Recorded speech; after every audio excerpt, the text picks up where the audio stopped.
بالله من شرور أنفسنا ومن سيئات أعمالنا من يهده الله فلا مضل له ومن يضلل فلا هادي له أشهد أن لا إله إلا الله وحده لا شريك له وأشهد أن محمدا عبده ورسوله اللهم صل وسلم وبارك على نبينا محمد وعلى آله وصحبه ومن والاه.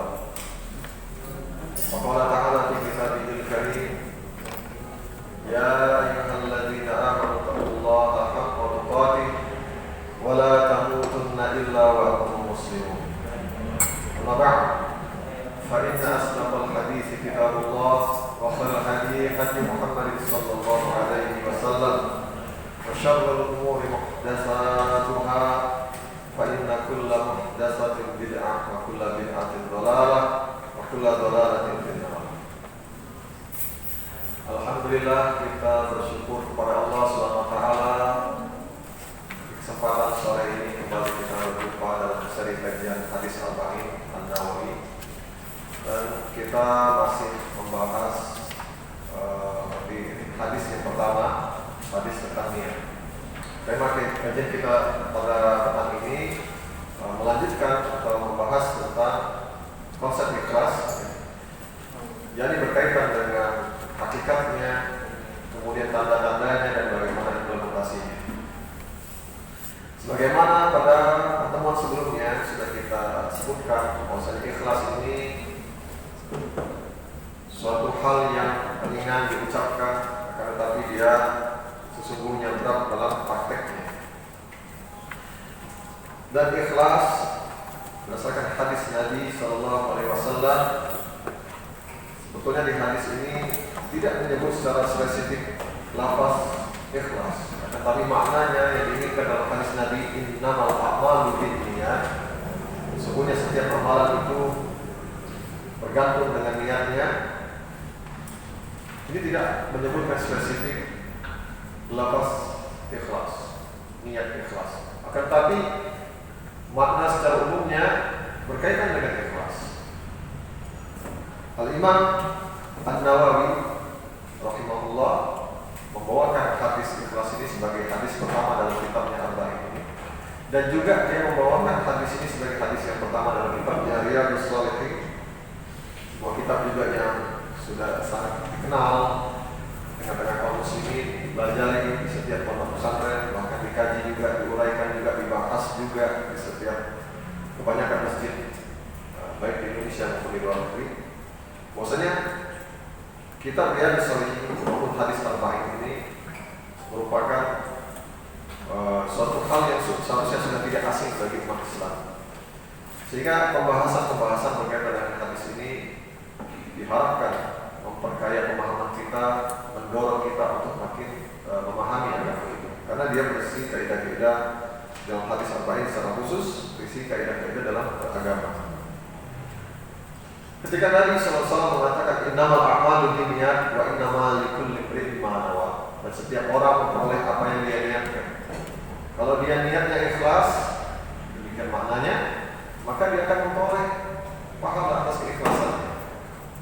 Apabila dia tidak ikhlas, mencari balasan dunia, sebagaimana Nabi sebutkan dalam contoh di hadis ini, faman kan hijratuhu ila Allah wa rasulih wa hijratuhu ila Allah wa rasulih. Siapa yang berhijrah karena Allah dan Rasulnya untuk menuju mengikuti seruan Allah dan Rasulnya, maka dia benar berhijrah dengan niat ikhlas tersebut karena Allah dan karena menjalankan perintah Rasulnya. Kemudian Nabi contohkan yang hal sebaliknya, wa man kanat hijratuhu lidunya yusibuha, barang siapa yang berhijrah karena dunia yang ingin dia cari, karena perdagangan, karena di sana komunitas yang mulai ramai sehingga di situ ada peluang untuk berdagang, untuk berbisnis dan sebagainya, maka fahijratuhu lidunya, fahijratuhu ila ma hajara ilaihi, maka hijrahnya tentu sesuai dengan apa yang dia tetapkan di dalam hatinya berupa niatnya tersebut. Sekarang kan lagi marak orang-orang komunitas hijrah, orang berhijrah hijrah, ya, mulai bahkan banyak juga yang membentuk komunitas. Ada komunitas yang macam-macam ya, komunitas sepeda, komunitas, ada lagi yang motor, ada lagi komunitas tempat tinggal, perumahan muslim, perumahan macam-macam, membentuk suatu komunitas. Maka barang siapa yang bergabung dalam komunitas tersebut dalam rangka untuk membangun ketakwaan kepada Allah, menjadi penyemangat dirinya untuk semakin berada di lingkungan orang-orang soleh tentunya, dia akan dapatkan niat hijrah berupa hal tersebut dan Allah akan ganjar dengan pahala. Tapi bagi siapa yang bergabung dengan komunitas-komunitas tersebut karena melihat ada peluang bisnis, peluang usaha, oh berarti kalau di situ ini berarti saya bisa usaha ini, maka dia akan mendapatkan aktivitas hijrahnya tadi sesuai dengan apa yang dia niatkan. Berarti tidak boleh berbisnis kita, bukan seperti itu. Barang siapa yang berbisnis dalam rangka memenuhi kebutuhan kaum muslimin, dia tetap mendapatkan pahala. Tapi barang siapa yang niat berbisnis tadi semata-mata bisnis, mencari keuntungan, bukan karena Allah, bukan dalam rangka mencari nafkah, tentunya dia tidak mendapatkan apa-apa kecuali ya hanya sebatas niatan bisnisnya saja. Barang siapa yang bertransaksi, sebagaimana hadis Nabi, dua orang yang bertransaksi, ya, dua orang yang saling bertransaksi, saling ridho, kemudian tidaklah mereka berpisah kecuali Allah memberikan keberkahan untuk mereka. Jadi ada keberkahan dalam hal urusan dunia kita, sepanjang kita memang bertransaksi itu juga karena Allah, ya, menjalankan perintah Allah, menjaga apa yang Allah perintahkan dan apa yang Allah larang. Barang siapa yang bertransaksi atau melakukan hal-hal aktivitas dunia hanya sebatas aktivitas dunia saja, ya tentu tidak ada masalah bagi dia. Tapi dia tidak akan mendapatkan pahala niat, tidak mendapatkan balasan dari sebab niat tersebut.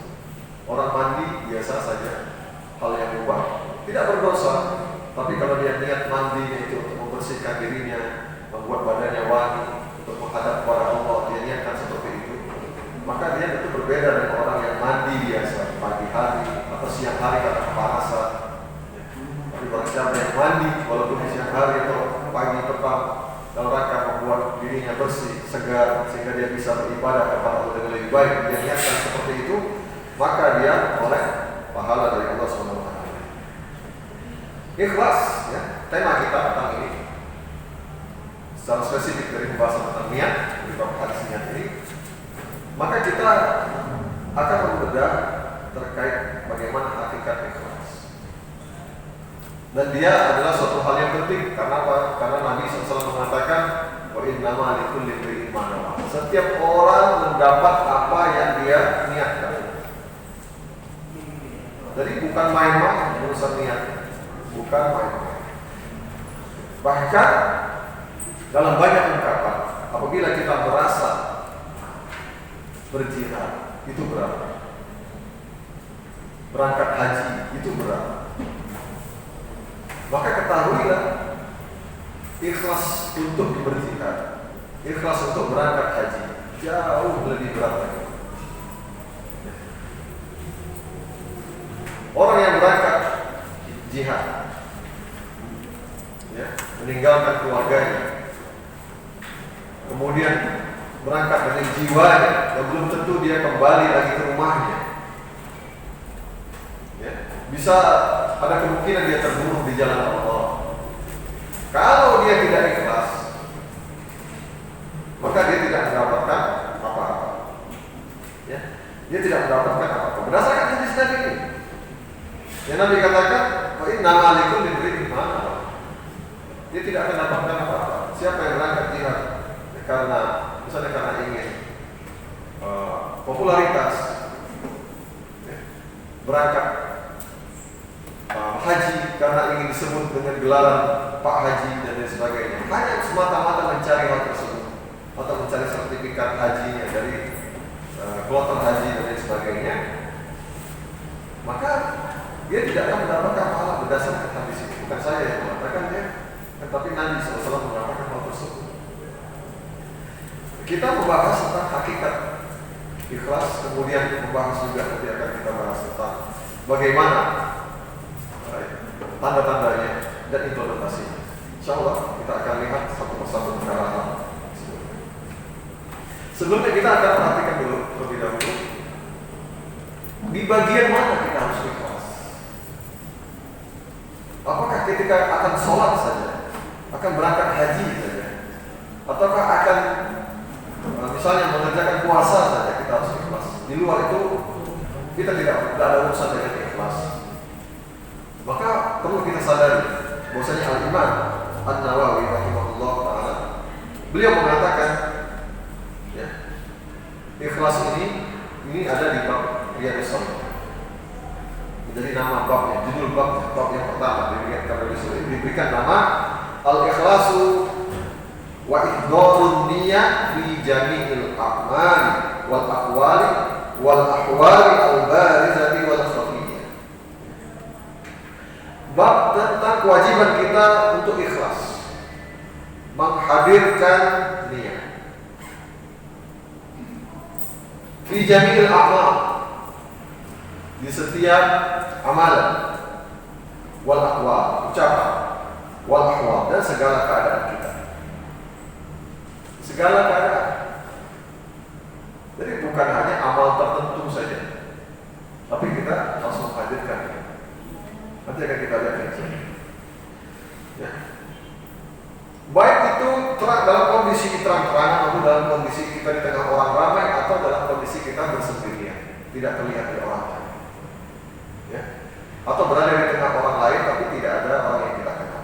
Kadang-kadang kita juga merasa lihat orang lain, orang nggak ada yang kenal dengan saya.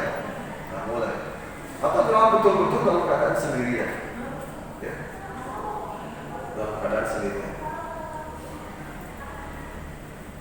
Berdasarkan uraian beliau ini atau penamaan bab beliau ini, kita pahami bahwa ikhlas itu dalam seluruh keadaan kehidupan kita.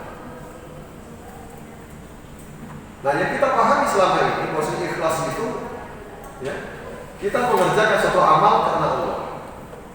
Nah, kita lihat definisi ikhlas. Itu definisi yang dalam artian yang terbatas. Definisi ikhlas dalam artian yang lebih besar lagi, sebagaimana yang dimaksud oleh para imam, para ulama, bahwasanya kita harus ikhlas dalam seluruh keadaan diri kita. Sebagaimana firman Allah Subhanahu wa taala yang dibawakan oleh Imam Nawawi juga dalam Riyadhus Shalihin bab yang pertama ini juga, beliau membawakan ayat surah Al-Bayyinah ayat yang kelima. Wa ma umiru illa liya'budullah mukhlishina lahu-d-din. Dan tidaklah mereka diperintah oleh Allah Subhanahu wa taala melainkan illa liya'budullah mukhlishina lahu-d-din, kecuali dalam rangka atau tidaklah mereka diperintah kecuali untuk menyembah kepada Allah mukhlishina lahu-d-din, mengikhlaskan, memurnikan ibadah itu, ya, memurnikan urusan agamanya kepada Allah, pada Dia, kepada Allah saja, memurnikan agama ini kepada Allah saja semata. Setelah Allah ciptakan kita, kata Allah, wa ma umiru illa liya'budullah mukhlishina lahu-d-din.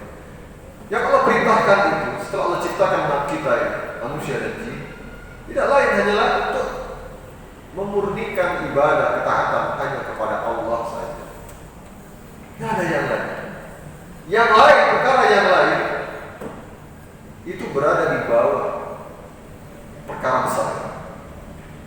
Inilah ikhlas dalam arti yang umum, memurnikan ketaatan, ketundukan kita kepada Allah semata. Ya.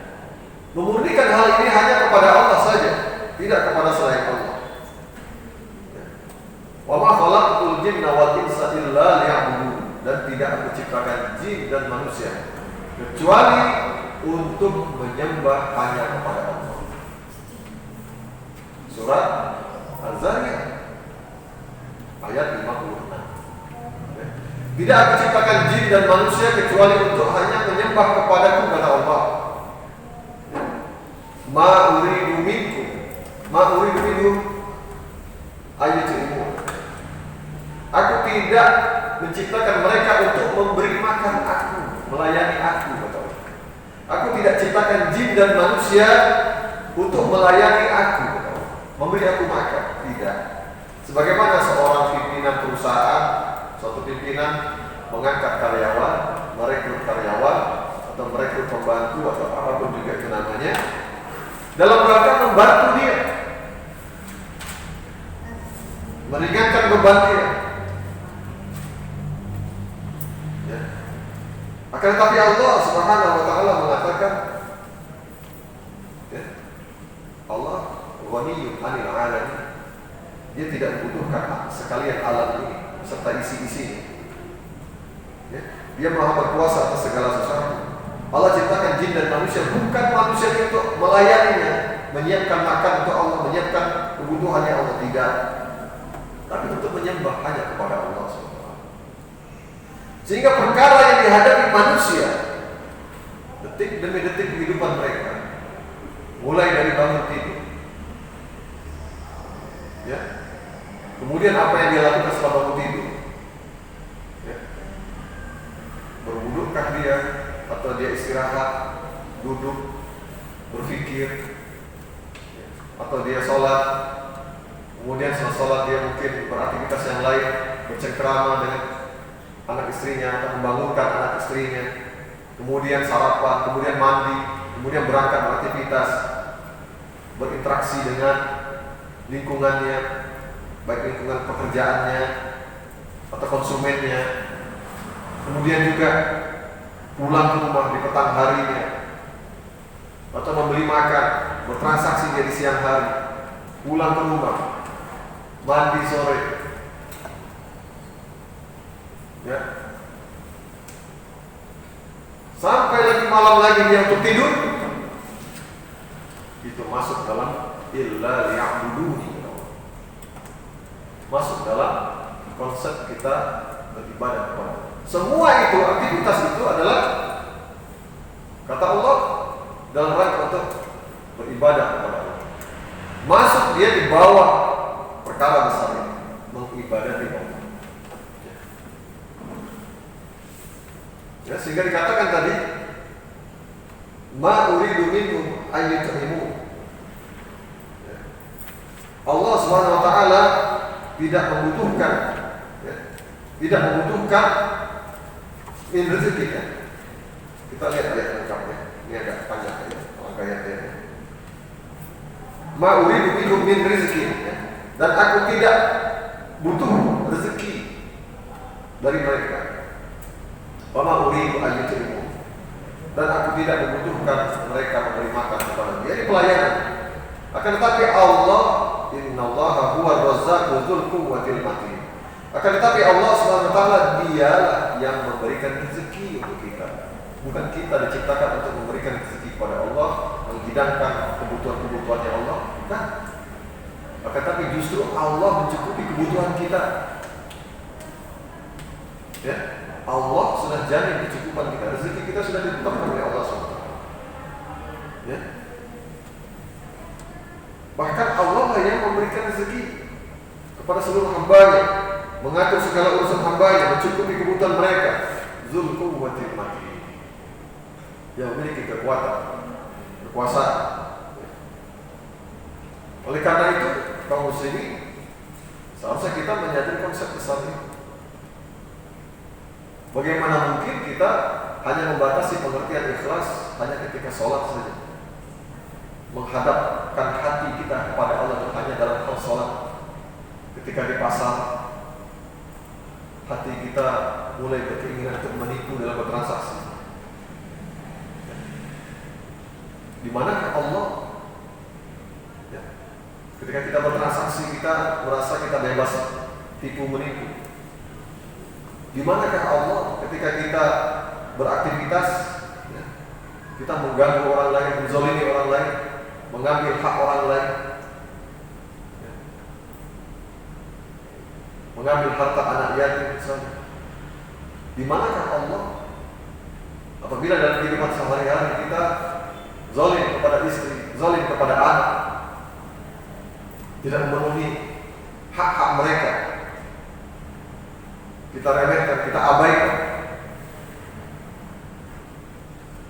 Ikhlas adalah dalam rangka melaksanakan ibadah kepada Allah. Illa liya'budun. Jangan dikira kita menikah itu suatu hal yang berbeda. Justru nikah juga adalah ibadah. Banyak kan keluarga muslim. Kemudian sebagian sudah, malah sebagian, ini saya berbicara fenomena saja, bukan berarti menjelek-jelekkan. Sebagian kaum muslim ketika hijrah mengenal sunnah malah kasar kepada ibu bapaknya, menyerang ibu bapaknya. Ya. Ini haram, sehingga agresif sekali. Orang tuanya yang terbengong-bengong, anaknya ini baru tiba-tiba berubah 180 derajat gara-gara bergaul. Nah, katanya gara-gara bergaul dengan sifulan, dengan pengajian sifulan atau pengajian di masjid tertentu. Kemudian tiba-tiba jadi kasar. Nah, ini ada yang salah. Ya, ada yang salah. Ada lagi setelah hijrah katanya mengenal kajian-kajian agama, malah semakin meremehkan tanggung jawab keluarga, karena merasa rezeki dari Allah. Yang tadinya dia bekerja, bukan suatu hal yang fatal, dia keluar dari tempatnya bekerja dengan alasan dia tidak bisa menjaga sholat lah, inilah itulah dan sebagainya. Tiba-tiba dia di rumah, tidak mencari nafkah, ya, bermalas-malasan, menjadikan tameng agama, ya, atau menjadikan tameng rezeki sudah ditakdirkan oleh Allah SWT, sehingga dia mengabaikan kebutuhan keluarganya. Padahal dia bisa beraktivitas, bekerja dengan cara yang lain kalau memang dia merasa tempat bekerjanya yang lama tidak memungkinkan dia taat kepada Allah. Ya. Nah, ini ikhlas. Dia lebih besar dari sekedar apa yang diucapkan, diniatkan oleh seorang ketika ingin sholat, untuk memurnikan sholatnya karena Allah. Dia lebih besar dari itu. Oleh karena itu, dalam semua kehidupan kita, hadapkan hati kita kepada Allah. Kita lihat definisinya. Sebagian yang diuraikan oleh banyak para ulama. Caranya, al-ikhlas buat tajridu qasdi taqarrub ila Allah azza wa jalla an jami'i syawahid. Ikhlas itu adalah memurnikan maksud hati. Al-qasdu itu kehendak hati. Memurnikan kehendak hati untuk taqarrub ila Allah. Tajridu qasdi taqarrubi ila Allah azza wa jalla an jami'i syawahid, dari segala hal-hal yang lain, tuntutan keinginan yang lain. Jadi dia menikah, dia berkeluarga, berkata-kata kepada istrinya, kepada anaknya, berkata-kata dengan orang tuanya, adalah dalam rangka mematuhi atau mencari keridhaan Allah. Sehingga dia memilih ungkapan yang baik ketika berkata kepada ibu bapaknya, karena Allah melarang ungkapan fala taqul lahuma uffin, jangan ucapkan perkataan uff kepada keduanya. Ya. Dia akan cari perkataan yang lain, karena Allah tidak ridho dengan perkataan tersebut. Ini maksud menghadapkan hati kepada Allah, memurnikan kehendak hati kepada Allah, bukan berbicara ceplas-ceplos. Tentu kita banyak kekurangan tentunya. Oleh karena itu, seorang mukmin yang baik, seorang muslim yang baik, dia akan selalu berlatih. Hari ini dia kasar, dia sadari itu, besok dia upayakan untuk berubah, berkata yang lebih baik. Bahkan mungkin saya minta keridhaan orang tuanya, minta maaf, dan seperti itu. Itu wujud ikhlas. Dan ini nanti akan berkaitan dengan tanda ikhlas. Tajrid qasdi taqarrub ila Allah azza wa jalla jami' syawahid. Bukan karena menuruti emosinya, tuntutan yang lain. Jadi murni hanya kepada Allah. Tapi bagaimana orang tua saya masih menggunakan jimat sehingga saya harus marah pada ibu bapak saya menggunakan jimat. Jadi marahnya saya itu karena dia pakai jimat, bukan karena saya benci dengan orang tua saya. Sehingga saya ngomongnya terpaksa kasar, tidak dengan harus berkata kasar. Bernegosiasi, berbicara dengan orang tua kita, yang dituntut adalah kita berbicara dengan lemah lembut, ya, berbicara dengan lemah lembut, tidak dengan kasar. Walaupun orang tua kita mengerjakan kesyirikan sekalipun, ya, diajarkan, diberitahukan, ya, sebagaimana kita memberitahukan kepada orang lain pelan-pelan. Memberitahukan ini Allah tidak suka. Bagi siapa yang mengerjakan ini, Allah akan azab dia dengan azab yang kekal kalau dia tidak bertaubat. Diberitahukan seperti itu. Bukan berarti dimaksud untuk menyampaikan, mendakwahi tauhid, melarang dan berbuat kesyirikan itu kita harus garang, harus kasar, tidak. Tapi kita sampaikan dengan cara yang baik. Kita beritahu ini tidak dibolehkan. Nabi SAW berdakwah menyampaikan hal ini. Bahkan Allah mengancam dalam surah Al-Maidah, "Faman yusyrik billahi faqad harrama Allahu 'alaihi al-jannah." Barang siapa yang mengerjakan kesyirikan, faqad harrama Allahu 'alaihi al-jannah. Siapa yang mengerjakan kesyirikan, maka Allah haramkan surga. Nah, kadang-kadang memang ungkapan ini disalahpahami oleh orang yang kita sampaikan. Oh, berarti kamu vonis saya neraka. Saya tidak masuk surga. Bukan. Tapi kan untuk mengatakan bukan berarti Anda harus atau kita harus membelik, melotot, marah-marah. Tidak. Kita jelaskan dengan cara yang baik dan seterusnya. Kenapa kita bersikap seperti itu? Dengan harus dengan cara yang baik, dengan menahan. Karena kita adalah orang yang mengetahui kita harus ikhlas. Kalau kita tidak mengetahui kita harus ikhlas, ya tadi seenak kita untuk berbicara. Justru karena kita mengetahui kita harus ikhlas, kita akan mengatakan, kita akan berkata seperti yang Nabi katakan, seperti yang Al-Quran tadi katakan, "Fala taqul lahu uffin." Jangan berkata kasar pada keduanya. Kemudian kita juga mendengar hadis Nabi SAW, "Karena yu'minu billahi wal yawmil akhir, falyaqul khairan aw liyasmut." Siapa yang beriman kepada Allah dan hari akhir, hendaklah dia berbicara yang baik atau dia diam. Daripada kita ngomong bentak-bentak, tahan, diam, tunda. Mungkin besok, mungkin lusa kita sampaikan lagi. Siapa yang menyuruh Anda, menyuruh kita untuk tuntas ketika kita datang, kita sampaikan bla bla bla bla, dan orang harus terima, ibu kita, bapak kita harus terima pada saat itu juga? Nggak ada. Kalau kita mengerti konsep ikhlas tadi, kita akan diam, tahan dulu. Kalau emosi kita boleh terpancing, tunda. Kalau kita berdiri, kita diperintah duduk, berbaring, berwudu dan sebagainya, kita ada menahan marah. Kenapa kita lakukan itu? Lagi-lagi karena ikhlas. Kita menyadari pentingnya ikhlas untuk mengawali segala sesuatu. Jadi orang-orang yang mengerti tentang ikhlas ini selalu menjadi prioritas bagi diri, sehingga dia menjadi tanda bagi seorang muslim bahwasanya keikhlasan itu terlihat dari apa yang dia prioritaskan, kepeduliannya, yang menjadi hikmahnya, atensinya adalah ridhonya Allah. Karena yang dia cari adalah ridhonya Allah. Ya. Allah tidak ridho dengan berkata kasar, dia memaki-maki, maka dia tidak akan melakukan itu. Ketika dia terpancing untuk menuju ke situ, dia tahan, dia kendalikan, dia tunda. Ya.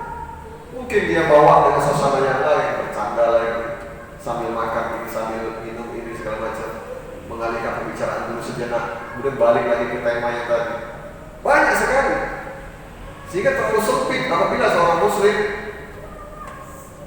ya, berteriak-teriak, membawa panji tauhid katanya, harus memaki-maki, bahkan merusak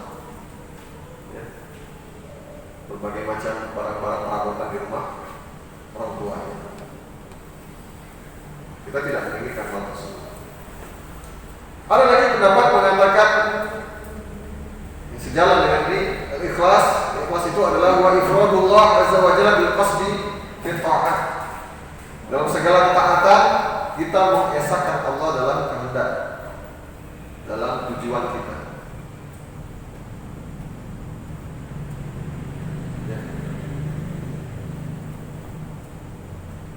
Di antara pendapat yang lain juga mengatakan ikhlas itu nisyanu ru'yatil khalqi bidawamin nazar ilal khaliq.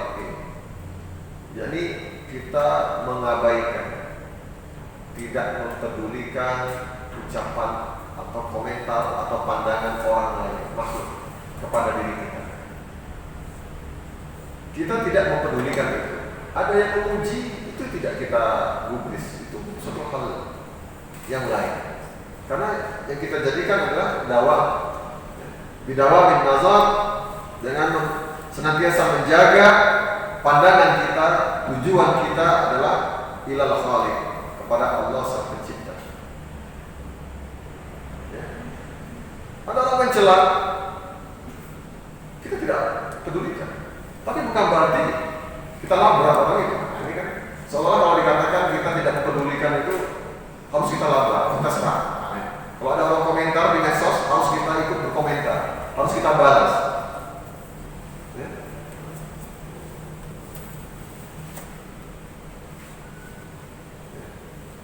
Tidak mempedulikan dan tidak perlu ditanggapi. Ada orang memuji, ya tentu dikembalikan kepada Allah Subhanahu wa Ta'ala.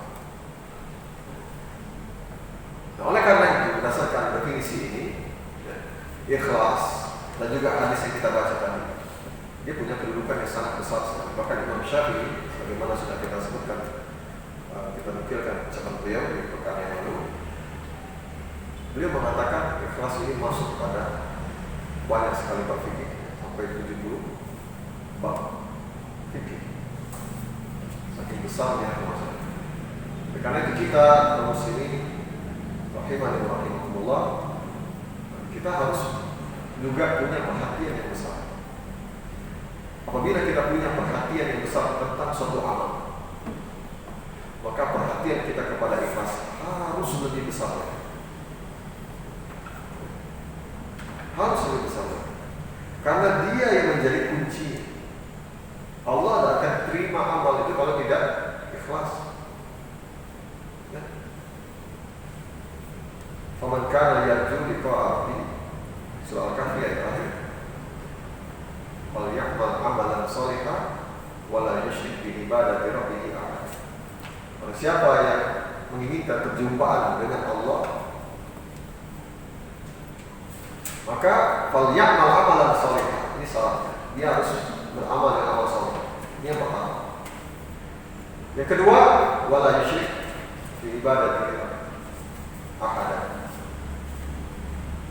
Wala yusyrik, jangan dia menyekutukan Allah dalam ibadah kepada Allah itu dengan sesuatu apapun juga. Jadi ada dua syarat untuk diterimanya amal. Syarat yang pertama, amal itu harus benar, amal harus amal saleh. Fal ya'mal amalan shalihan. Yang kedua, amal ini terbebas dari kesyirikan, yakni bebas juga dari syirik niat. Jadi bahasa lainnya dia harus ikhlas. Ya, dia harus ikhlas. Sebagaimana tadi di hadis dikatakan wa innama likulli imri'in ma nawa. Setiap orang memperoleh apa yang dia niatkan. Dia tidak ikhlas, maka dia tidak akan dapatkan pahala. Karena dia tidak mencari ridhonya Allah Subhanahu wa Ta'ala.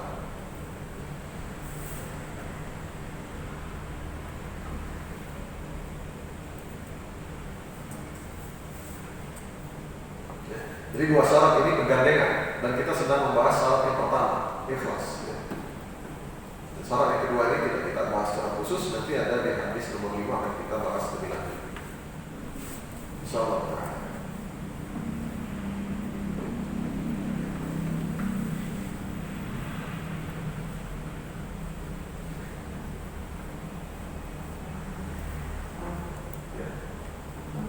Kemudian di antara yang harus kita pahami tentang niat ini, tentang ikhlas ini,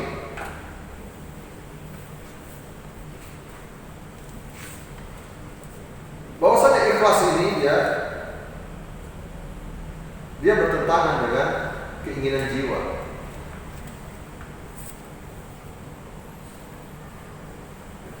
Bertentangan dengan keinginan jiwa. Maka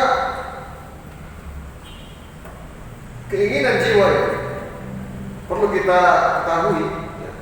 Jiwa kita ini bergerak terus, berbolak-balik. Ya takallah. Karena itu disebut al-qalbu, karena dia berbolak-balik, mudah sekali terpengaruh. Ya. Terlintas seperti ini kita mulai tergerak, melihat seperti ini kita mulai tergerak, berbelok lagi kita. Padahal kita keluar dari masjid atau masih di dalam masjid menginginkan ini. Begitu keluar ke parkiran, begitu sampai di jalan, di tengah perjalanan, sampai di rumah berbeda lagi. Karena aktivitas dari yang kita lihat atau yang terlintas di pikiran kita berbolak-balik. Oleh karena itu ikhlas ini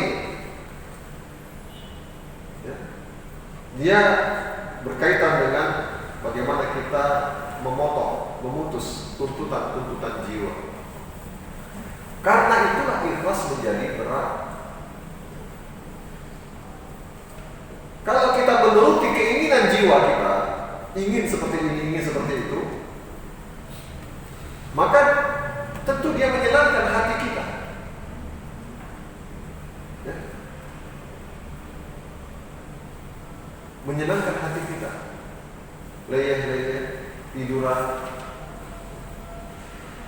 bermalas-malasan. Itu keinginan jiwa kita, suatu hal yang manusiawi.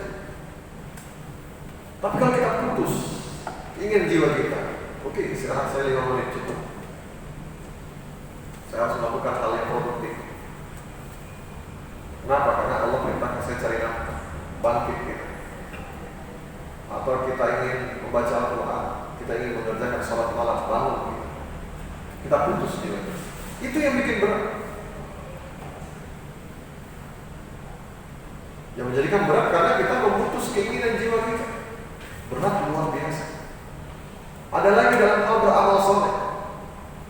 Senang sekali kita wall Facebook kita, postingan kita dikomentari orang lain, memancing orang untuk berkomentar, gembira dengan viewernya, bergembira dengan komentar, pujian dan sebagainya. Iya, ini ada masuk dari kepentingan jiwa ini. Apakah ini yang Allah inginkan dari kita? Ya, nah ini harus kita teliti. Ya, harus kita senantiasa kita teliti. Ya. Karena syaitan masuk dengan gerakan jiwa kita. Syaitan itu masuk melalui gerakan jiwa kita, memalingkan kita dari ikhlas, memalingkan kita dari tauhid. Ya. Oleh karena itu ketika Allah mengatakan kepada syaitan, pada iblis, ya, ketika Allah katakan kepada iblis, ya, bahwasanya iblis diusir dari surga, maka iblis bersumpah kepada Allah Subhanahu wa taala, dia akan menyesatkan seluruh Bani Adam. Setelah iblis tidak mau bersujud kepada Adam, ya, iblis mengatakan, qala rabbi fa'anzirni ila yaumi yub'atsun. Surah Shad ayat 79. Wahai Rabbku, beri tangguh aku sampai hari pembalasan. Sehingga iblis berumur panjang sekali, tidak mengalami kematian. Adapun jin mengalami kematian. Dan iblis bagian dari maka minal jin. Iblis ini bagian dari jin. Tapi iblis secara khusus dia diberi istimewa dari Allah, diberi tangguh sampai hari kiamat untuk menyesatkan Bani Adam. Dia minta kepada Allah, dia berdoa kepada Allah, ya Rabbku, beri tangguh aku sampai hari pembalasan. Allah mengatakan, fa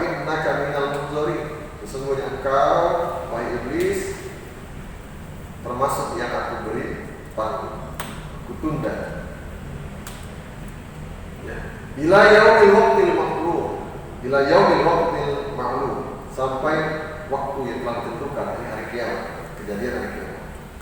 Qala fa bi izzatika, ya Allah, dia berkata, ya Allah, dengan izzah, kemuliaan, la ughwiyannahum ajma'in, akan aku sesatkan mereka, anak keturunan yang Adam, ajma'in, semuanya. Dan iblis sudah mengetahui, dia mengatakan illa ibadaka minhumul mukhlasin, kecuali yang tidak akan bisa aku sesatkan adalah hamba-hambamu yang mukhlasin, orang-orang yang dijaga oleh Allah dengan ikhlas, diberi nikmat oleh Allah dengan ikhlas.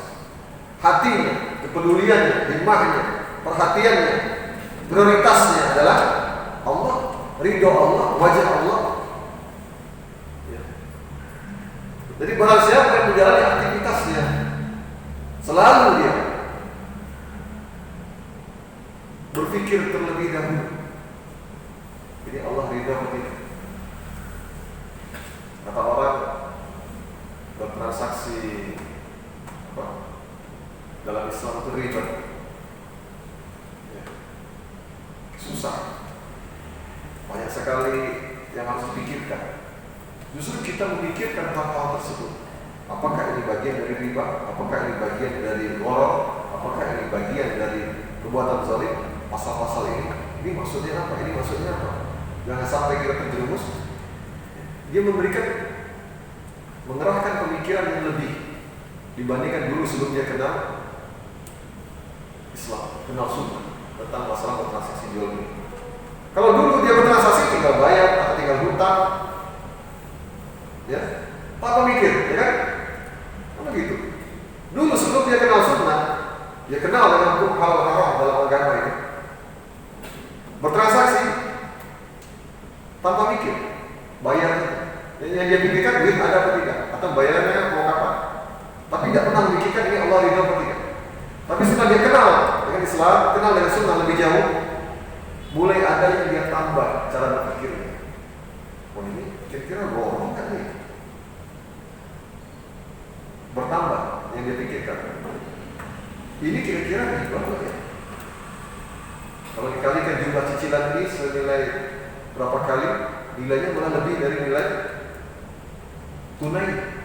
Ini riba apa tidak? Sehingga berpikir dia lebih. Nah bagi orang yang tidak mengikuti, mencari ridha Allah, tidak ikhlas, bukan ikhlas jadi tonggak kehidupannya, ini dianggap satu hal yang menyulitkan, susah, nyusah-nyusahnya. Tapi bagi orang yang memang jiwanya, hatinya menghadap kepada Allah Subhanahu wa Ta'ala, nikmat. Karena dia tidak ingin membawa harta yang haram, barang yang haram ke rumah. Dia tidak ingin anak istrinya menikmati rezeki dari jalan yang haram dengan cara yang haram. Ya. Dia ingin memastikan hal tersebut. Dan inilah bedanya antara orang yang ikhlas dan yang tidak ikhlas. Dan terhadap mereka inilah iblis tidak sanggup menyesatkan, karena dia selalu kembali kepada Allah. Belum apa-apa dia minta kepada Allah, belum mulai beramal dia minta kepada Allah. Ya. Dia hadapkan hatinya kepada Allah. Apakah ini Allah ridho? Apakah ini Allah benarkan? Selalu dia seperti itu. Ya. Illa ibadaka minhumul mukhlasin.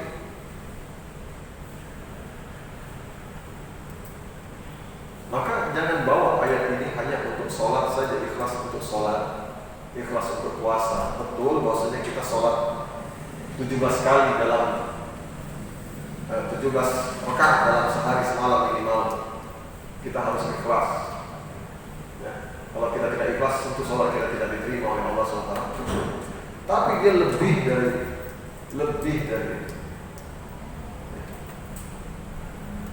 Nah, ini beberapa gambarannya yang perlu kita pahami.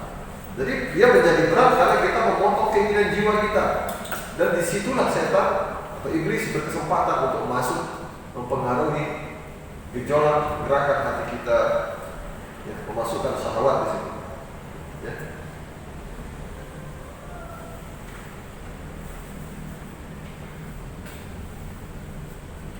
Ada lagi misalnya dalam kasus-kasus yang lain terkait pujian, riya atau sum'ah. Sampai dikisahkan sebagian para salaf ada yang pernah mengalami hal tersebut. Dia biasa sholat di saf yang pertama, selalu hadir di saf yang pertama 5 waktu, selalu di depan terus, selalu di depan di saf yang pertama. Dia jaga istiqomah dengan hal tersebut. Suatu ketika dia terlambat masbuknya tidak disebutkan apakah masuk sholat. Maksudnya itu terlambat di sini tidak disebutkan apakah dia terlambat rakaat. Tapi dia yang jelas diketahui tidak berada di saf yang pertama. Barangkali terlambat untuk mengambil saf pertama, sudah terisi orang lain, sehingga dia mendapati saf kedua.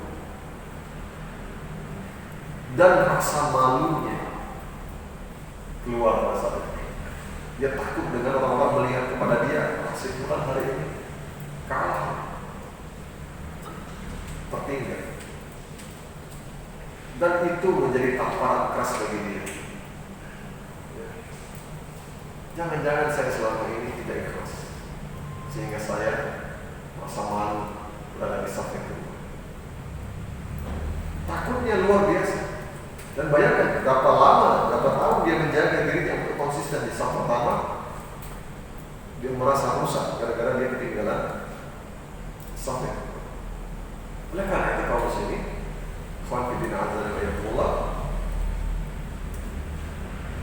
kita harus terus melatih ikhlas. Apabila kita berada dalam satu lingkungan, satu amalan yang kita kerjakan berada di satu lingkungan, ya, maka lagi-lagi kembalikan ke konsep ikhlas itu, kita tidak mempedulikan orang lain ketika beramal maupun ketika tidak beramal, ya, ketika beramal dan ketika tidak beramal.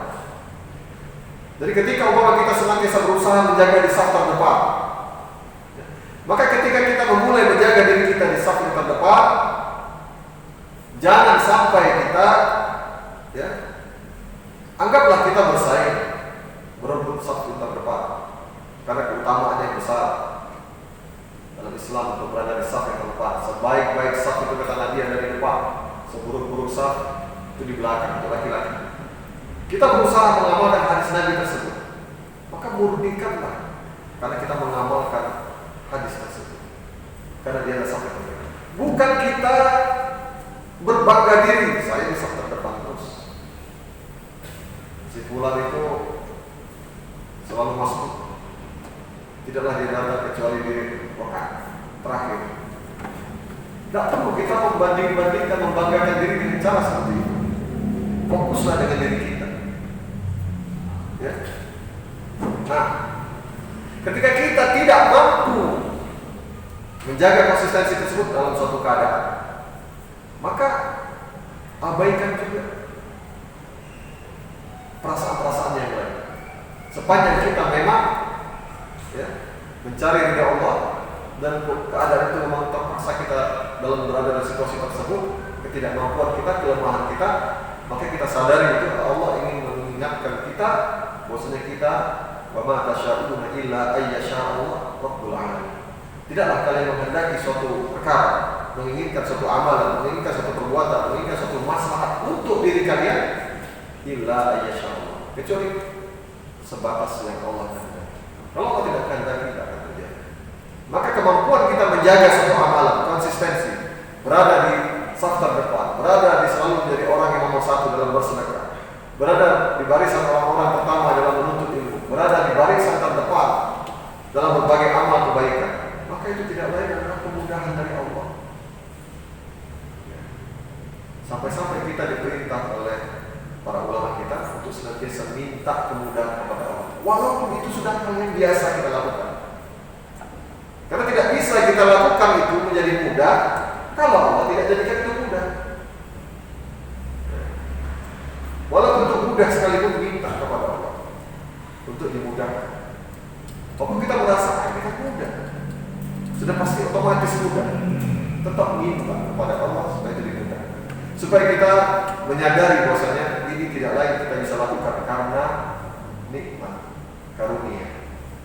petunjuk, taufik dari Allah SWT kepada kita.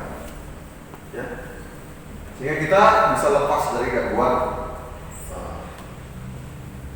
pujian orang lain. Misalnya ketika kita mampu menjaganya, orang muda ini sebetulnya karena Allah mudahkan saya.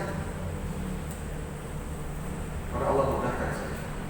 Kembali seperti itu. Ini beberapa hal yang perlu kita paham terkait konsep dan hakikat ikhlas.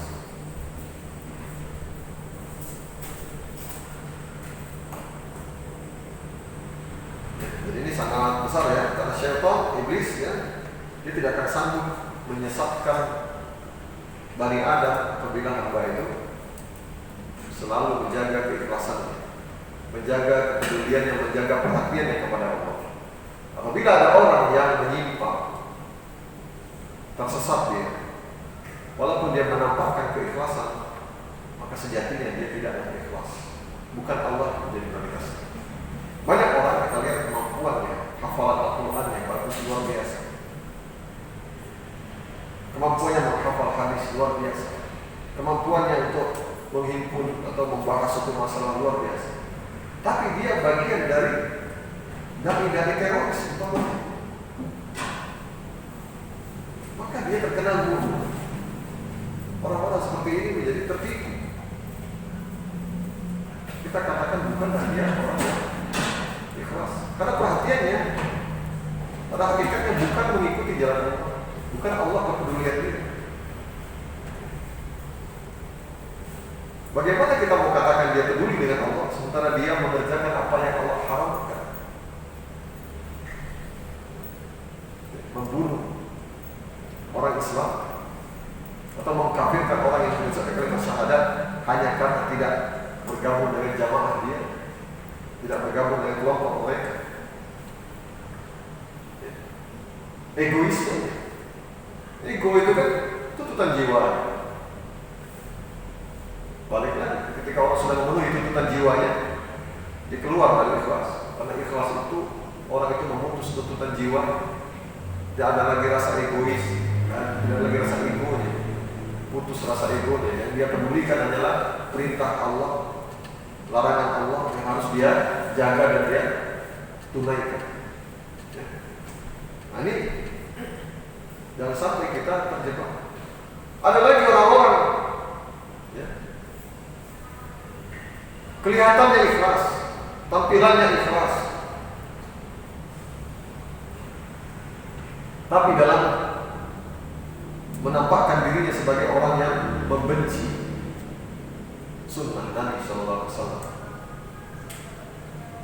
masuk dalam barisan orang-orang yang memusuhi sunnah Nabi SAW, membenci ajaran Nabi SAW, membenci hijab misalnya, membenci jilbab misalnya,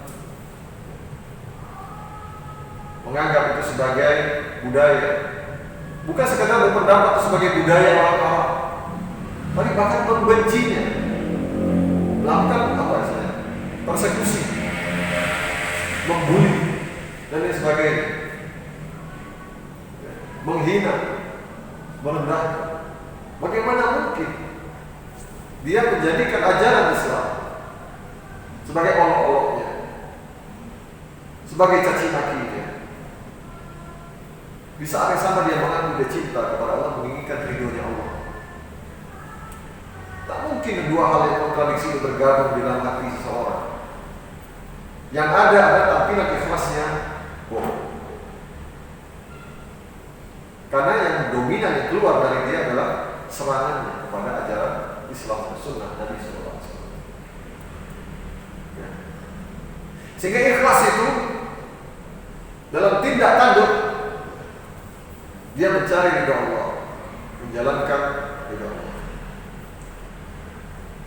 Saya akan berpindah ke penjelasan Al-Imam Ibnu Qayyim Al-Jauziyah dalam kitab Ighathatul Lahafat, karena ini suatu hal yang ungkapan beliau sangat bagus sekali untuk kita renungkan ya. Ketika beliau membahas tentang hati yang sehat.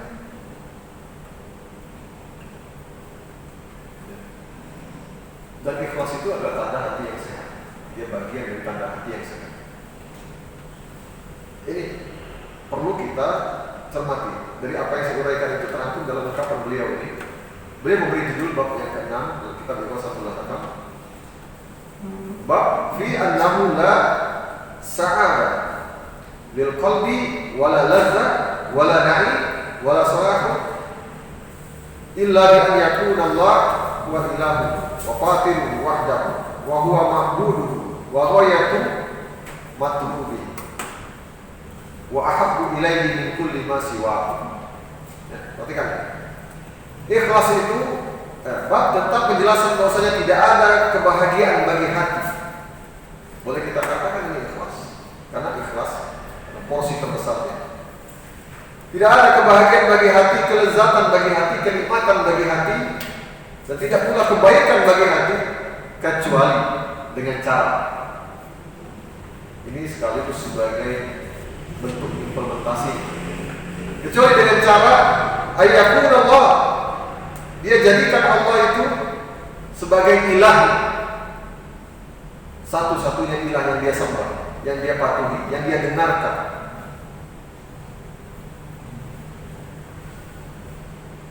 Ya. Wafatiruhu, dia sadari Allah satu-satunya yang telah menciptakan dia, wahdah, satu-satunya. Lalu wahwa ma'bud, dan satu-satunya Allah lah yang dia sembah. Kemudian waghayatu matlubihi, dan Allah satu-satunya puncak yang dia tuju, yang dia cari.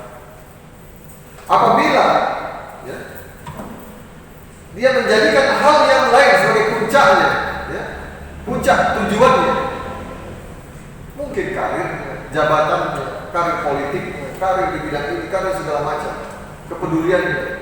Dia berjibaku siang malam, dia lakukan itu karena demi memupuk karirnya, demi menjaga karirnya, demi mencapai targetnya, atau demi mencapai penjualannya, demi mencapai produknya segala macam.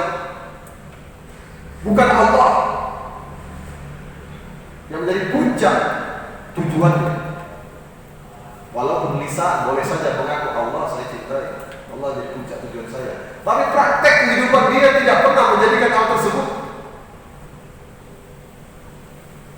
Ya.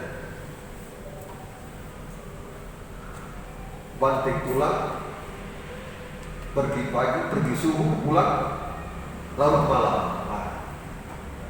Mana waktu dia untuk keluarganya? Mana waktu dia untuk beribadah, bekerja? Allah tidak minta dia bekerja sepanjang hari seperti itu. Ya.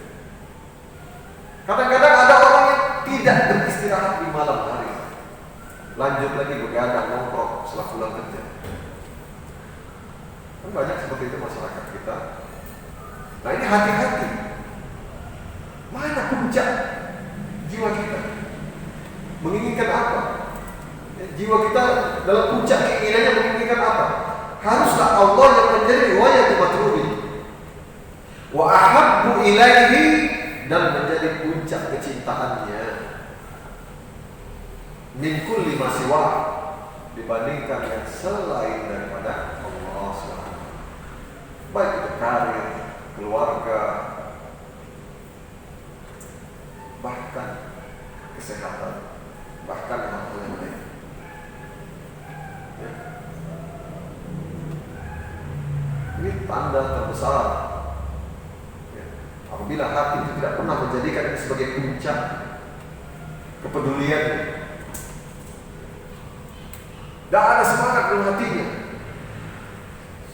untuk mengetahui lebih banyak tentang Allah Sang Penciptanya.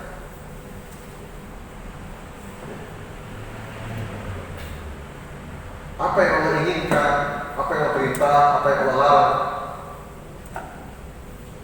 Maka apabila tidak ada semangat, tidak ada keinginan di diri dia untuk melakukan hal tersebut, maka agak berbahaya, sangat berada dalam situasi yang berbahaya.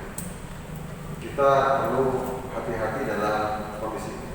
Oleh karena itu kita melihat situasi ikhlas ini, wahai ikhwan, adalah pada diri kita, bukan pada diri orang lain. Ya. Walaupun kita bisa melihat orang yang tidak pernah sholat, puasa berlidah,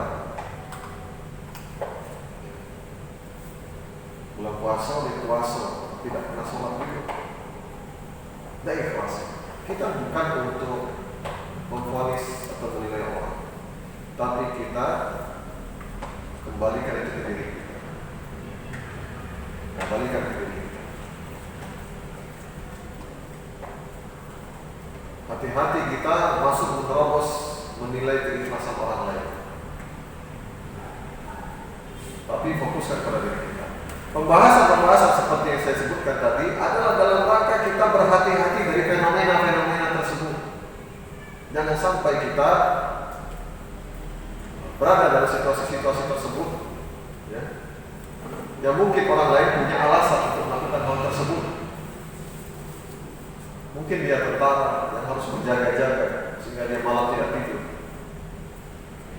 sehingga dia harus dinas, bertugas, menjalankan kewajiban negara kepada dia. Jangan masuk kita menilai orang-orang, oh dia tidak ikhlas karena dia harusnya dia bisa bekerja di tempat lain dan sebagainya. Tidak untuk seperti itu, ya. Tapi kita lihat pada diri kita. Pernah juga ada pertanyaan, bagaimana hukum orang yang suka ngotak-ngatik motor dari pagi sampai sore? Kalau dia tukang montir, bekerja cari nafkah di bidang motor, dia kotak-ngatik. Habis waktunya ya untuk cari nafkahnya dia itu ya nggak masalah, tidak ada masalah. Tapi dia montir buka bengkel bukan, sedikit-sedikit bukan. Nah ini yang menghabiskan waktu, buang-buang waktu tadi. Jadi dilihat dari konteks aktivitas orang tersebut. Jangan sampai nanti montir dianggap tidak peduli dengan agama juga, salah. Dari pagi sampai sore utak-atik motor, ya memang dia montir, teknisi, memang kerjanya untuk reparasi motor, servis dan sebagainya. Bukan untuk itu kita membahas masalah ikhlas, tapi kita membahas masalah ikhlas ini untuk memperbaiki diri kita. Jadi lihat ini pada diri kita, bukan pada orang lain. Karena orang lain keadaannya berbeda. Yang tahu tentang keadaan itu adalah diri kita sendiri masing-masing. Apakah kita ini memang bekerja di bidang itu atau bukan? Jadi jangan sampai kita dibawa oleh syaitan untuk terlena lagi, belok lagi pada tujuan yang lain. Akhirnya kita menggunjing orang lain, menjelek-jelekkan orang lain, ya, menghina orang lain dan sebagainya. Jadi perkara ikhlas ini, karena di tempatnya di hati memang tidak terlihat, tapi dia bisa menjadi terlihat ketika, atau bisa kita nilai bagaimana kepedulian ketika seseorang mempedulikan, selalu mempedulikan agamanya, selalu mempedulikan apakah ini Allah ridho atau tidak, ya.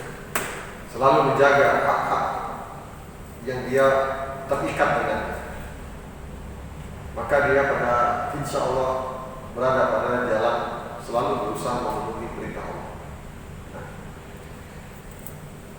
Imam Ibnu Qayyim Al-Jauziyah mengatakan, maklum telah diketahui bahwa anna kulla hayyin siwa Allah Subhanahu, ya, telah diketahui bahwasanya semua yang hidup selain dari Allah Subhanahu wa taala, baik itu raja, baik itu malaikat atau manusia atau jin atau hewan sekalipun, semuanya itu fakir, dalam kondisi butuh, berhajat kepada hal yang membawa manfaat, ya, dan juga berhajat kepada hal yang bisa menolak mudarat. Manusia, jin, malaikat, hewan sekalipun itu dalam kondisi membutuhkan hal yang bisa mendatangkan manfaat bagi dia, dan dia berusaha menghindari hal yang bisa mencelakakan dia. Hewan sekalipun melakukan hal tersebut, ya, dia menggunakan nalurinya dan apa yang dia punya, menghindar, menjauh, ya, mendekat karena ada manfaat, menjauh karena ada mudarat. Kemudian wala yutibu dzalika lahu illa bi tasawwurihi lin-nafi wad-dar. Ya. Akan tetapi inilah istimewanya kita manusia. Tidak bisa kita mengetahui mana yang mendatangkan manfaat dan mana mudarat kecuali kita betul-betul paham dengan manfaat dan mudarat. Ya, memiliki pemahaman. Wal manfaatu min jinsil na'im wal ladzat wal madarrah min jinsil alam wal azab. Manfaat dari segi nikmat dan kelezatan dan mudarat dari sisi penderitaan atau azab. Ya. Ini membutuhkan ilmu maksudnya untuk mengetahui hal ini. Maka hewan tidak melakukan hal yang berkaitan menambah ilmu, kecuali ada naluri saja, naluri hewan. Ya. Adapun malaikat yang berdasarkan perintah dari Allah, jin dan manusia sebagai hamba Allah yang diberikan taklif, pembebanan syariat, ya, termasuk menuntut ilmu. Maka dengan cara menuntut ilmu lah mereka bisa mengetahui mana yang mendatangkan manfaat dan mana yang mudarat. Sehingga nantinya setelah mengetahui manfaat dan mudarat ini, ya, dia akan selalu mengambil manfaat dan menolak mudarat. Dan hanya orang-orang yang berakal saja secara sempurna bisa mengambil manfaat, mendekat kepada manfaat.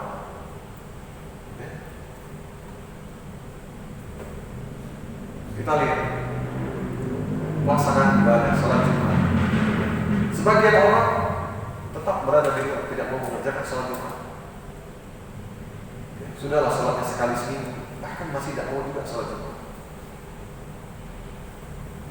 Masjid di pasar, banyak pedagang atau sebagian orang tetap bertransaksi. Dia tidak bisa membedakan mana manfaat, mana mudarat. Bahwasanya yang dia sebab dia meninggalkan salat Jumat tersebut, sebagian ya, bukan maksud ini mencela, tapi kita melihat ini satu fenomena yang terus-menerus terjadi. Ya. Atau tukang yang bekerja tidak mengerjakan salat Jumat, tidak mengerjakan salat lima waktu. Kalau dia muslim, sebagian, bukan semuanya juga, sebagian, dia meninggalkan manfaat. Barangkali dia tahu itu manfaat, tapi tidak tergerak hatinya untuk mendekat, mengambil. Dan dia tahu akan mendatangkan mudarat berupa kesempitan hidup, kesulitan hidup, penderitaan yang Allah akan timpakan nantinya di hari kiamat berupa azab, meninggalkan sholat dengan azab yang besar. Sebagian ulama mengatakan, ya, sampai mengkafirkan para orang-orang yang meninggalkan sholat dengan sengaja, terutama dengan sengaja. Nah ini membutuhkan ini. Jadi kalau tidak ada dengan menuntut ilmu, maka kita tidak akan bisa mengetahui masalah yang sempurna. Mungkin kita tahu hanya secara global saja, seperti orang-orang tadi. Tahu secara global, oh iya kalau taat kepada Allah itu ya pasti Allah sayang, Allah cintai. Ya tahu sebatas itu saja. Tapi bagi yang menuntut ilmu, berusaha mendalami agama, dia mengetahui betapa setiap kebaikan-kebaikan amalan yang dia lakukan mendatangkan maslahat bagi dia. Sebagaimana Allah berfirman dalam ayat yang biasa kita dengar juga, sering dibacakan, ya. La in syakartum la azidannakum. Jika kalian bersyukur kepada Allah, pasti akan bertambah nikmat. Wala in kafartum inna azabi lasyadid. Jika kalian ingkar dengan nikmatku, azabku betul-betul sangat keras. Jadi kalau kita kembali pada situasi-situasi tersebut, orang-orang yang umpama tadi meninggalkan sholat, melihat satu manfaat, hanya tahu sebatas manfaat saja. Dia tidak mengetahui bahwasanya dengan mengerjakan ketaatan itu adalah bentuk syukur dia, ibadahnya kepada Allah SWT. Allah pasti akan tambah lagi nikmat kepada dia. Dan dia tidak tahu bahwasanya nikmat dari Allah itu bukan sebatas harta saja, tapi nikmat berupa ketenangan hati. Ala bi dzikrillahi tatma'innul qulub. Ketahuilah, mengingat Allah menenangkan hati, menambah ketenangan. Ala bi dzikrillah tatma'innul qulub. Ketahuilah dengan mengingat Allah itulah menyebabkan hati kita menjadi tenang. Orang-orang yang tidak belajar, tidak ngaji, tidak duduk mempelajari agama, ya, tidak merasa kalau mengerjakan amalan itu, dia lihat sholat nambah duit, bersedekah keluar duit, kurban keluar duit, berangkat haji mahal sekali. Ya. Tapi orang yang melihat sisi maslahat, manfaat, ya, maka harta itu ringan saja bagi dia. Tidak ada artinya harta itu. Tidak ada artinya harta itu bagi dirinya. Bayangkan, harta itu betul-betul dia pakai di jalan Allah. Mudah sekali dia bersedekah, mudah sekali dia membelajarkan di jalan Allah. Kenapa? Loyal hatinya itu tujuannya adalah mencari ridha Allah SWT. Ya. Oleh karena itu ma'rifah kepada kebenaran, kepada manfaat, dan ma'rifah juga pengetahuan dia tentang hal-hal yang mendatangkan mudarat, ya, akan membawa dia kepada hal yang akan membawa dia kepada jalan kemudahan dia untuk menjalani ketaatan kepada Allah Subhanahu wa taala. Ini ya penjelasan yang perlu kita pahami, ya. Bahwasanya dengan mengetahui maslahat, ya, mengetahui mudarat, ya, maka kita akan menggerakkan hati kita kemana? Hati kita akan menjadi hidup dengan pengetahuan, dengan ilmu. Bahwasanya Allah mencintai ini, Allah mencintai ini, Allah mencintai orang yang bertaubat, Allah mencintai orang yang membersihkan dirinya. Qad aflaha man zakka. Maka sungguh berbahagialah, telah selamatlah orang-orang yang senantiasa zakka, mensucikan hati, membersihkan hati, menjaga hatinya. Maka dia bergembira dengan hal-hal tersebut karena Allah memujinya. Siapa saya? Sehingga Allah puji apabila saya masuk dalam bagian tersebut.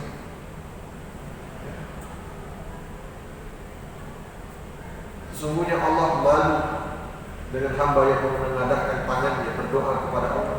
Siapa saya yang Allah malu kepada saya? Ini ada gerakan hati.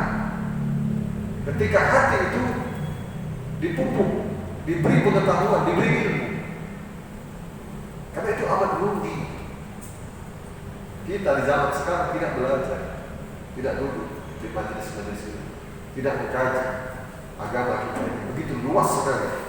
Ya, kitab-kitab ulama memberikan nasihat banyak sekali. Kita lihat juga ustaz-ustaz kita, ya, banyak membahas kitab-kitab para ulama tersebut. Nanti kita belajar dan belajar dan belajar untuk menambah pengetahuan kita sehingga hati kita ini selalu wayahnya tertuju kepada Allah SWT. Himmah kita, kepedulian kita selalu memprioritaskan Allah Subhanahu wa taala. Kehidupan hati kita dengan hal tersebut. Bandingkan kalau kita tadi tidak belajar, kita hanya tahu luar-luarnya saja. Ya, tahu sholat itu Allah suruh, berbakti kepada ibu bapak itu ya memang wajib, tapi kita tidak belajar lebih lanjut. Bagaimana kisah-kisah Al-Quran untuk menopang, memupuk pengetahuan-pengetahuan ini atas. Maksudnya ilmu agama ini, ya, tidaklah kita kaji, semakin kita pelajari, maka dia semakin menambah pemahaman, menambah faedah yang kita dapatkan. Ya.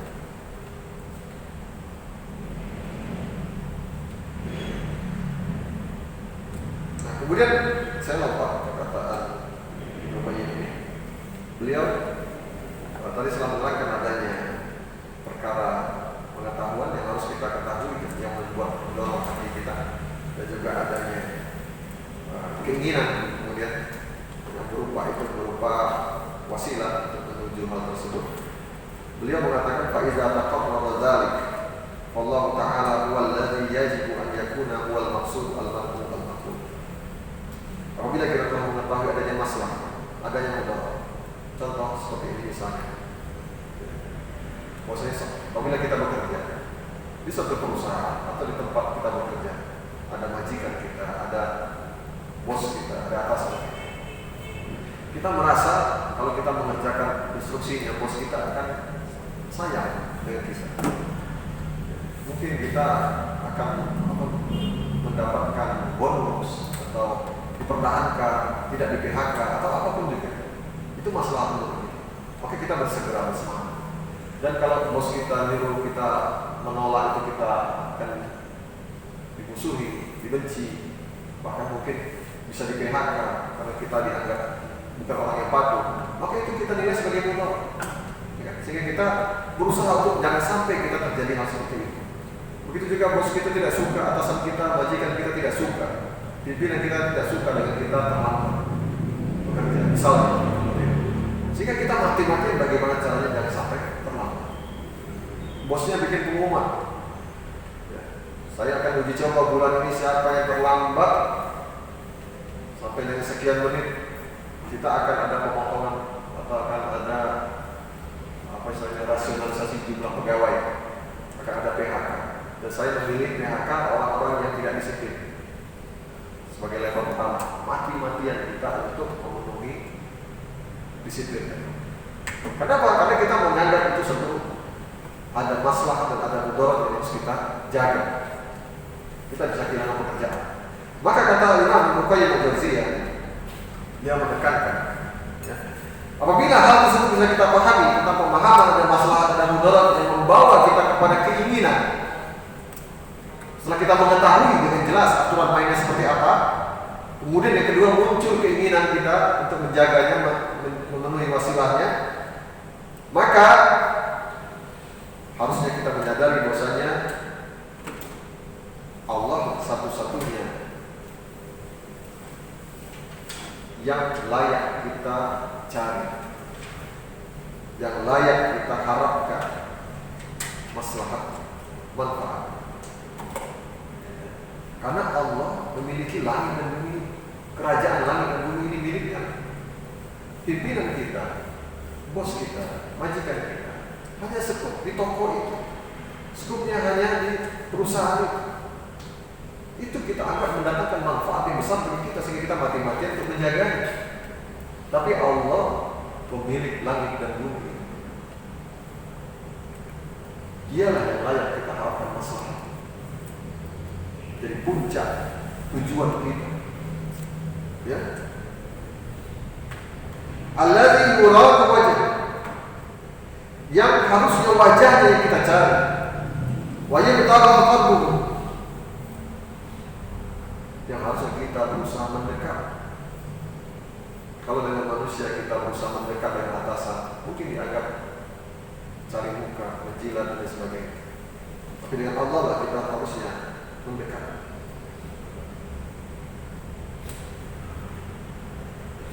Wa yatlabu ridahu,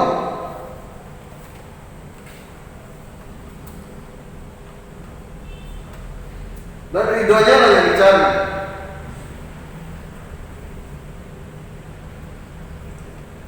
Satu-satunya ridho yang kita cari. Kalau tadi kita berusaha mencari keridhaan dari atasan kita, bos kita, salah kita berusaha bergegas minta maaf. Aduh Pak, maaf Pak, hari ini saya terlambat. Jangan sampai kita ditandai, jangan sampai kita dinilai dengan suatu penilaian yang buruk sehingga memberi mudarat bagi kita. Bergegas gitu, mencari keridhaan supaya dia yang tadinya marah tidak menjadi marah lagi. Dan Allah satu-satunya yang seharusnya kita harapkan ridhonya. Wa huwa mu'ayyin ala husuli zalik, dan Allah lah selaku zat, satu-satunya zat yang dapat mewujudkan itu semua. Ya, Allah lah satu-satunya yang dapat mewujudkan seluruh manfaat itu dan menghindarkan kita dari segala kemudaratan, termasuk dengan bos kita, dengan atasan kita. Kalau kita merasa dengan bos kita, dengan atasan kita Tetapi Allah lah yang mampu berkuasa atas segala sesuatu untuk merealisasikan bagaimana kita menjaga diri kita dan memperoleh manfaat. Oleh karena itu Allah lah harus yang menjadi satu-satunya puncak tujuan kita dan kehidupan kita. Sehingga ini menjadi bagaimana bentuk kepedulian hati kita, keikhlasan kita akan tergambar di sini. Apabila di dalam hati kita, perhatikan, apabila di dalam hati kita, ya, di dalam hati kita tidak ada kepedulian dengan agama kita, tidak ada kepedulian kita untuk memperbaiki sholat kita, tidak ada kepedulian dalam hati kita untuk memperbaiki wudhu kita, tidak ada kepedulian bagi kita dalam hati kita untuk bermuamalah dengan cara yang lebih baik dengan orang tua kita, tidak ada kepedulian dalam hati kita untuk memperbaiki muamalah kita dengan istri kita, dengan anak-anak kita, tidak ada kepedulian di dalam hati kita untuk menghentikan perilaku buruk kita dari tetangga kita kan itu, atau perilaku zolim kita kepada karyawan kita kan itu, atau perilaku zolim kepada atasan kita dengan cara mencuri dan sebagainya, ya. Maka bagaimana mungkin kita masih berani mengklaim kita ini hamba yang ikhlas, berbangga dengan saya sholat, insya Allah saya ikhlas. Kita hanya melokalisir hanya masalah sholat saja ikhlas, kita melokalisir hanya dalam puasa saja ikhlas. Tapi hikmah kita dalam kehidupan dunia kita secara keseluruhannya, kita pada hakikatnya tidak mencari ridho Allah, tapi kita sejatinya mencari keridoan atasan kita, mencari keridoan mertua kita, mencari keridoan orang-orang lain, manusia. Maka orang yang ikhlas, datang syaitan ini mengganggu kita umpamanya untuk menzalimi istri kita, mengkasari orang tua kita, karena mungkin kita anggap bodoh, tak ngerti agama, tapi sok ngatur-ngatur. Syaitan membisiki kita, mengganggu kita dengan cara seperti itu, menipu kita dengan membawa label kita ini sudah ngaji sunnah, orang tua kita tidak ngaji sunnah, tidak paham syirik, sehingga saya layak memarahi orang tua kita. Maka ya, godaan-godaan atau bisikan-bisikan penjerumusan dari syaitan seperti ini mudah sekali kita masuk perangkap-perangkap hal tersebut. Tapi kalau kita senantiasa menjaga keikhlasan hati kita merasa kita harus ikhlas dalam seluruh aktivitas kita, dalam berbicara dengan orang tua kita, maka ajarkan seperti itu. Tipu daya setan seperti itu kita tahu, kita sadari. Kalau terjadi, kita segera bertobat kepada Allah, minta maaf kepada Allah dan minta maaf kepada kedua orang tua kita. Kembali kita membangun hubungan yang lebih baik dengan orang tua kita, dengan keluarga kita. Kenapa? Karena Allah yang kita tuju. Allah tidak meridhoi hal tersebut. Allah tidak ridha dengan kezaliman kita. Barangkali mencuri, barangkali kita korupsi, barangkali kita melakukan hal-hal yang tidak terpuji lainnya. Ini di antara yang bisa kita bahas pada kesempatan petang ini. Mudah-mudahan Allah mengkaruniakan kepada kita semua nikmat ikhlas, memberikan taufik dalam diri kita untuk senantiasa belajar. Karena ikhlas kita haruslah belajar. Kita tidak bisa klaim diri kita ikhlas apabila kita tidak terus-menerus belajar dan berlatih. Bukan hanya belajar, tapi juga kita harus berlatih. Kalau kita tidak berlatih, ada orang yang putus asa. Dia bertaubat, ya Allah, aku berbuat salah, tapi aku melakukan kesalahan yang sama berulang-ulang. Ada putus asa, berhenti ngaji, balik lagi, kembali lagi ke dunia gelapnya dan lain sebagainya. Karena ketekanan hidup, orang yang tidak ikhlas ketika dia berhijrah, bertaubat, yang mengklaim dia bertaubat, ingin bertaubat, tapi karena tekanan ekonomi dia kembali lagi mengerjakan yang haram, bekerja lagi di tempat yang haram, ya, karena merasa tidak mampu. Padahal kalau kita lihat bagaimana para sahabat Nabi SAW, Ahlus Suffah, tinggal di Masjid Nabawi, tidur di masjid, tapi tidak punya rumah, tidak punya kemampuan, bisa hidup. Kenapa harus bekerja dengan cara yang haram? Kita lihat ada orang-orang dorong gerobak, pembunuh. Tidur di dalam gerobak di bawah jembatan. Bisa dia tanpa harus dia bekerja dengan cara yang haram. Ini punya rumah, hanya saja di PHK atau hanya karena kondisi tertentu tidak tahan, sehingga dia kembali lagi bekerja yang haram. Nauzubillah. Semoga Allah menjaga kita semua untuk senantiasa belajar dan mengetahui perkara-perkara agama ini, sehingga kita terus-menerus bisa mengerjakan berbagai macam manfaat kebaikan untuk diri kita di dunia ini maupun untuk kebaikan kita di akhirat nanti, dan terhindar dari segala macam keburukan-keburukan, dan kita menjadi, dan semoga Allah menjadikan kita bagian dari orang-orang yang ikhlas, termasuk dari hamba-hambanya yang ikhlas, dan menjadikan kita untuk tidak berputus asa dalam melatih diri kita untuk senantiasa ikhlas. Dan ini bukan berarti kita mengklaim untuk ajang mengklaim kita ikhlas kalau tidak ikhlas. Sekali lagi, kita terus berlatih, kita terus belajar dari penjelasan para ulama dan menerapkannya dalam kehidupan kita sehari-hari.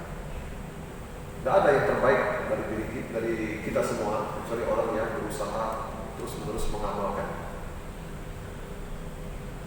Demikian pembahasan pada petang ini. Selanjutnya ada, silakan kalau ada tanya jawab.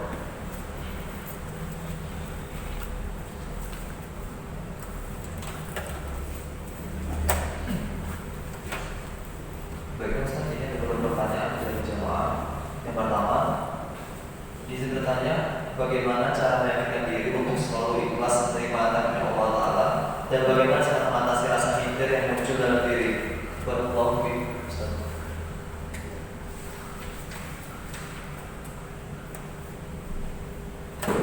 Bagaimana cara memupuk Meyakinkan diri untuk selalu ikhlas. meyakinkan diri untuk selalu ikhlas ya? Bagaimana cara meyakinkan diri untuk ikhlas?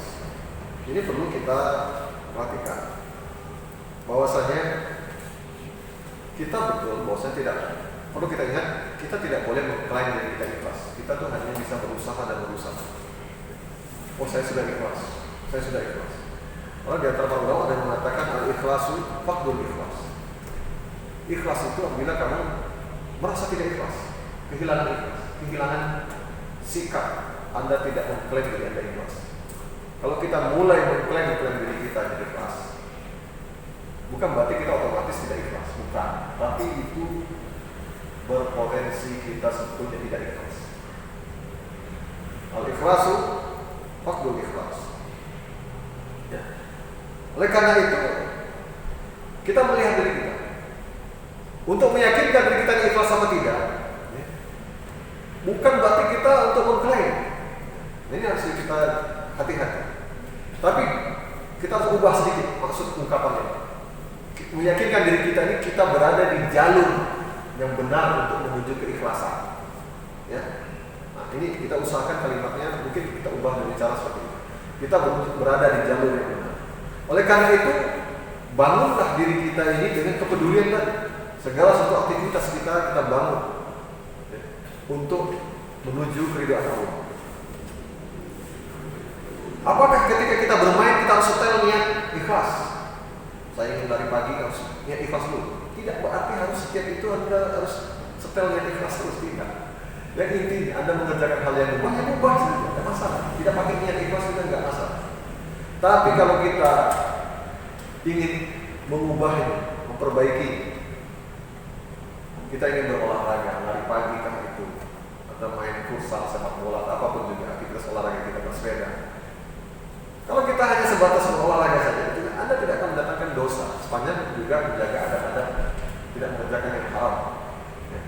Kemudian, apabila kita mau mengubah sedikit, menambah sedikit, memberikan tambahan pikiran, membangun di dalam hati kita, membangkitkan niat ikhlas. Ya Allah, aku berolahraga ini supaya badan aku ini sehat, supaya ibadah ini lebih segar, lebih tegar, tidak malas-malasan, tidak lesu. Badan terlalu banyak tidur, terlalu banyak makan, kurang olahraga, Mungkin seperti itu, diubah dengan cara seperti itu. Maka ini adalah tambahan pahalanya. Bukan berarti kan, wah ini mau melakukan apapun harus ikhlas terus tidak. Ya. Dalam hal-hal yang amalan-amalan yang utama yang sini tidak boleh dicari kecuali hanya ikhlas kepada Allah seperti sholat, puasa, iya, haji. Amalan-amalan yang ubah saja. Tapi kalau kita mau mengubahnya sedikit dan memasukkan niatan ikhlas, maka itu lebih baik. Jadi kita menjadikan diri kita dalam keseluruhan hidup kita yang ikhlas, bukan berarti setiap aktivitas itu harus ikhlas terus, tidak. Tapi maksudnya kepedulian kita. Jangan sampai kita mengerjakan hal yang mubah ini haram. Itu maksudnya. Makan ini hal yang mubah. Tapi kita pikirkan jangan sampai yang saya makan ini haram. Makan dengan tangan kiri, misalnya, mendatangkan dosa. Minum dengan tangan kiri, misalnya. Ya. Kemudian apa lagi? Kecuali kalau tangan kanannya buntu, ya itu lain. Nanti kita katakan orang yang makan tangan kiri ya salah, padahal dia tidak punya tangan. Jangan sampai salah dalam penerapan. Ini maksudnya orang-orang yang mampu punya kemampuan ya, untuk tidak mengerjakan yang haram, ya, berada pada situasi tersebut, ya, dia kerjakan yang haram. Ini upaya kita meyakinkan. Jadi seluruh hidup kita jaga, kita bangun dalam diri kita. Apabila kita sudah mempraktekkan hal tersebut, maka teruslah menjaga setiap masing-masing aktivitas. Insyaallah kita mengoreksi terus kehidupan kita ya, dengan cara seperti itu. Karena kita berinteraksi. Yang kedua terkait bagaimana menghilangkan rasa minder. Kita harus melihat ya, kembali lagi kepada penjelasan tadi bahwasanya kita tidak mempedulikan ucapan manusia atau pandangan manusia kepada diri kita ya. Seperti kita tadi ungkapkan, ikhlas itu adalah nisyan ru'yatin nas atau ru'yatil khalqi. Kita menafikan adanya pandangan manusia, tidak mencari pandangan manusia, tidak mencari-cari pandangan manusia. Tapi yang kita pedulikan adalah mendawamkan nazar ilal khalqi, pandangan kita kepada Allah. Allah ridho apa tidak, Allah marah apa tidak, Allah haramkan ini apa tidak. Nah ini yang harus didawamkan dalam seluruh aktivitas kehidupan kita. Ya. Rasa minder muncul karena kita memperhatikan orang lain. Ya, memperhatikan orang lain. Misalnya membaca Al-Quran. Umur saya ini sudah 30, 40, malu saya belajar Al-Quran. Akhirnya tidak mau belajar Al-Quran, tidak mau dulu untuk belajar baca Al-Quran, membiarkan dirinya biar tidak belajar menghafal Al-Quran, tidak membaca Al-Quran. Ya. Atau umur sudah mungkin 60, 70 sama seperti itu, tidak mau, malu, gengsi dan segala macam, minder. Nah ini tipu daya syaitan. Jadi kalau kita mau mengembalikan himmah kita, kepedulian kita mencari ridha Allah, ya, ikhlas tadi, maka kita harus melakukan definisi yang disebut ulama ini, nisyan ru'yatil khalqi. Lupakan pandangan orang. Lupakan. Mungkin ada orang-orang di luar yang mencemooh. Ya. Kita ke masjid dibilang sok alim. Anak muda, ya, biasanya nongkrong-nongkrong, dibilang sok alim. Nah, abaikan. Tapi bukan berarti juga harus dilawan. Gitu. Sehingga akhirnya bertentang. Tidak seperti itu. Tapi kita fokus dulu dengan diri kita. Ya. Fokus dulu dengan diri kita. Dakwah tetap kalau bisa dilakukan. Kalau tidak bisa, kalau ya khairan kalau ya sudah. Tidak bisa jadi ya. Nanti orang lain yang akan dakwah. Ya itu yang biasa. Mudah-mudahan bisa menjawab. Allah a'lam.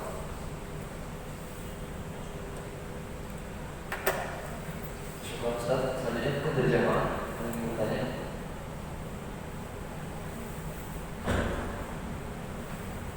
Mungkin setelah ini Ustaz, tadi Ustaz kita tahu bahwasanya saat yang paling baik adalah saat di depan.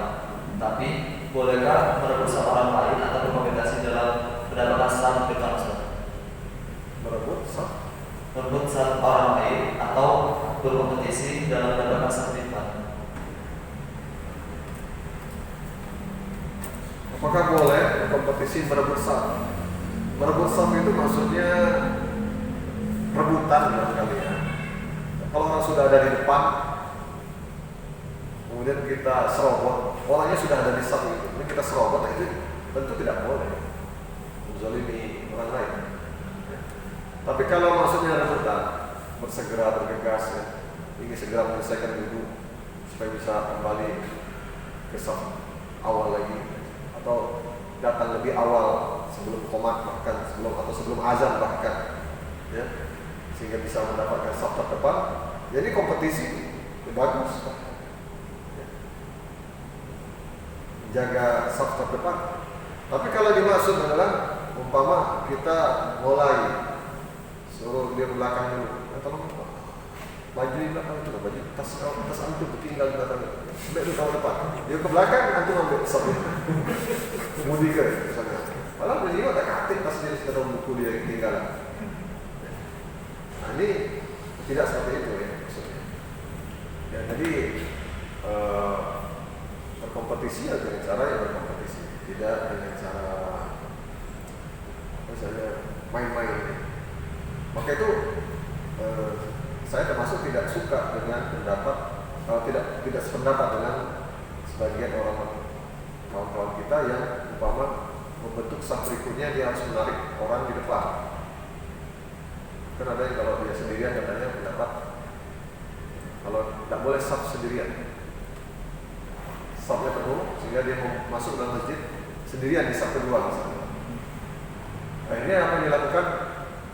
Narik orang yang di depan untuk satu saf sama dia biar dia berdua. Nah ini tidak, ini pendapat yang lemah. Bahkan yang saya baca dari pendapat ulama. Karena akibatnya menyebabkan orang itu kehilangan utama saf terdepan. Ya. Terus bagaimana kalau orang ini tidak mau diajak ke belakang? Dia di depan, ditarik-tarik, tidak mau. Yang kawan ini tarik lagi, tidak mau lagi. Ya. Akhirnya merusak kehusukan dalam sholat. Ya kalau dia datangnya terlambat, dia sudah di saf kedua sendirian, tidak ada urusannya harus menarik orang di depannya. Itu saja ya, Allah alam. Habis? Ya, kalau sudah tidak ada lagi pertanyaan, mudah-mudahan apa yang disampaikan ini bermanfaat. Segala kekeliruan, kesalahan-kesalahan, penyampaian murni dari saya dan syaitan. Segala kebenaran datang dari Allah Subhanahu wa taala. Subhanallah wa bihamdika asyhadu an la ilaha illa anta astaghfiruka wa atubu ilaik. Assalamualaikum warahmatullahi wabarakatuh. Waalaikumsalam. Jazakallahu khairan atas materi yang telah disampaikan.